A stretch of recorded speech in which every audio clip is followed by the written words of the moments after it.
Asia cup में पाकिस्तान का बस चले तो वह बिना मैच रेफरी या एम्पायर के ही पूरा खेल खिलवा दे। खासकर अन्य देशों के लिए नहीं तो कम से कम अपने मैचों में तो वह किसी भी मैच रेफरी या एम्पायर का दखल पसंद नहीं करता है। तभी तो जब भारत के साथ वह लीग मैच में 7 विकेट से हारा था, तब उसने जिसका खेल से कोई लेना देना नहीं था, हाथ मिलाने की बात को लेकर मैच रेफरी एंडी बैक्रॉफ्ट को हटाने की मांग आईसीसी से कर दी थी। और सिर्फ मांग ही नहीं की थी, उसने तो आईसीसी को एक प्रकार से खुली चुनौती दे दी थी, उसकी बात माने और नहीं तो फिर वह खेलने से बैकआउट कर आईसीसी को सबक सिखाएगा। और फिर जब सुपर 4 के मैच में भारत के हाथों वह 6 विकेट से पराजित हुआ, तो फिर संजू सैमसन के द्वारा एक कैच पाकिस्तानी खिलाड़ी के लिए जाने के मामले को लेकर टीवी एम्पायर के विरुद्ध आईसीसी के पास शिकायत करने के लिए पहुंच गया। और ये सब वह तब करता है जबकि वह इससे जुड़ी हुई नियमों की जरा भी जानकारी नहीं रखता है और हमेशा अपनी हेठी पर उतर आता है। इस बार थोड़ी खुशी की बात यह है कि उसने टीवी एम्पायर को नहीं हटाने की स्थिति में मैच न खेलने जैसी कोई धमकी नहीं दी है। खासकर भारत के साथ तो वह बिना एम्पायर के ही मैच खेलना ज़्यादा पसंद करेगा। हालांकि अब उसके मंसूबे शायद ही पूरे होंगे, क्योंकि इन तमाम विवादों के बावजूद वह फाइनल में कम ही पहुंचता हुआ नजर आ रहा है। हालांकि अभी पूरी तरह से उसकी उम्मीद खत्म नहीं हुई है, लेकिन अगर कल के मैच में वह हार जाता है तो फिर फाइनल के लिए उसकी उम्मीद पर पूरी तरह से पानी फिर जाएगा। हालांकि भारत का भी अभी पूरी तरह से सुनिश्चित नहीं हो पाया है फाइनल में खेलना, लेकिन भारत का पलड़ा इस मामले में भारी है और वह आसानी से फाइनल की टीम होने की तरफ जाता हुआ नजर आ रहा है। आइए इन तमाम बातों पर विस्तार से डालते हैं एक नज़र। भारत के साथ सुपर 4 का पहला मैच, जिसमें पाकिस्तान को भारत ने 6 विकेट से करारी शिकस्त दी, उसमें फखर जमा के आउट होने पर काफ़ी बहस हुई और पाकिस्तान ने इस मैच में बवाल मचा दिया। पाकिस्तान के कई पूर्व क्रिकेटरों ने कहा कि उन्हें आउट नहीं देना चाहिए था। उनका कहना था कि संजू सैमसन ने जो कैच पकड़ा वह साफ नहीं था। फखर जमान का विकेट विवाद का केंद्र बन गया। कई लोगों ने अंपायर के फैसले पर सवाल उठाए। इतना ही नहीं, बिना नियम कानून जाने पाकिस्तान की टीम ने अंपायर के फैसले पर सवाल उठाते हुए आईसीसी से उस पर कार्रवाई की मांग भी कर दी। फखर जमा के आउट होने की बात की जाए तो फखर जमा के आउट होने की यह घटना पाकिस्तान की पारी के तीसरे ओवर में हुई थी। हार्दिक पांड्या की गेंद पर फखर ने एक ड्राइव लगाने की कोशिश की और गेंद बल्ले का किनारा लेकर सीधा विकेट के पीछे गई। तभी संजू सैमसन ने उस कैच को पकड़ लिया।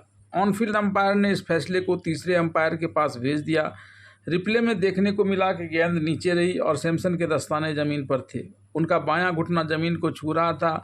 कई कोनों से देखने के बाद टीवी अंपायर ने फखर को आउट करार दिया। फखर इस फैसले से निराश दिखे और पेविलियन चले गए। अब आइए जानते हैं कि इसे लेकर आईसीसी का नियम क्या कहता है।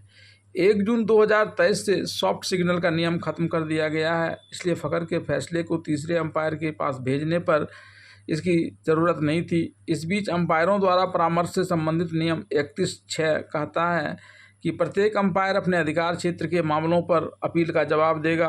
अगर एक अंपायर को किसी ऐसे मुद्दे पर संदेह है जिसे दूसरा अंपायर बेहतर ढंग से देख सकता था, तो वह इस तथ्य पर दूसरे अंपायर से सलाह लेगा और फिर निर्णय देगा।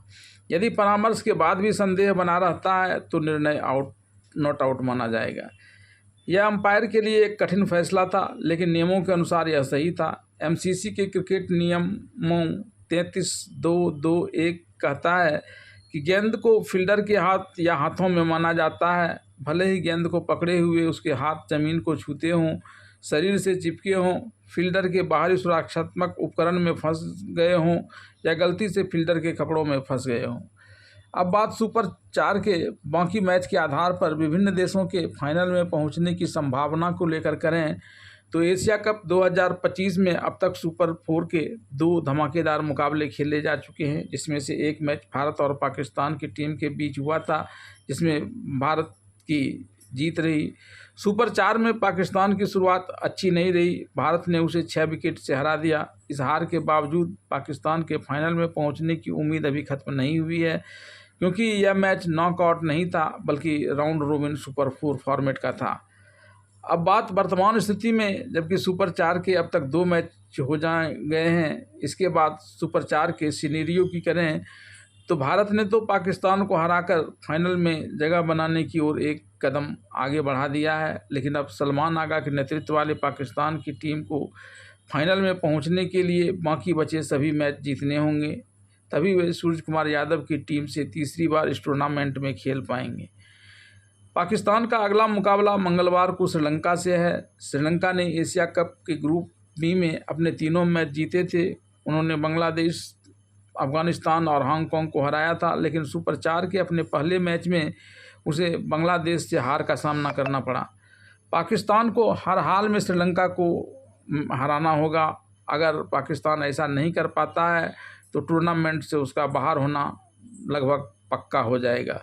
अगर पाकिस्तान श्रीलंका को हरा देता है तो उसका अगला मैच गुरुवार को बांग्लादेश से होगा। बांग्लादेश के खिलाफ भी पाकिस्तान की जीत हासिल करने पर ही पाकिस्तान एशिया कप के फाइनल में जगह बना सकता है।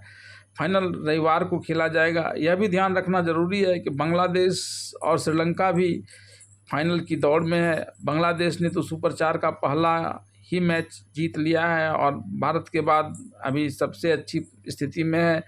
श्रीलंका में भी किसी भी टीम को हराने की क्षमता है। ऐसे में पाकिस्तान पर अभी संशय के बादल मंडरा रहे हैं। अब भारत के एशिया कप के फाइनल में प्रवेश की बात करें तो भारत ने पाकिस्तान को हराकर सुपर 4 में शानदार शुरुआत की है। हालांकि फाइनल में उसकी जगह अभी पक्की नहीं हुई है, लेकिन संभावना प्रबल है। फाइनल में पहुंचने के लिए भारत को कम से कम एक और मैच जीतना होगा। भारतीय टीम का अगला मुकाबला बुधवार को बांग्लादेश से है और इसके बाद शुक्रवार को उसका मुकाबला श्रीलंका से होगा। इन 2 मैचों में से कम एक मैच इसे फाइनल में पहुंचने के लिए जीतना होगा।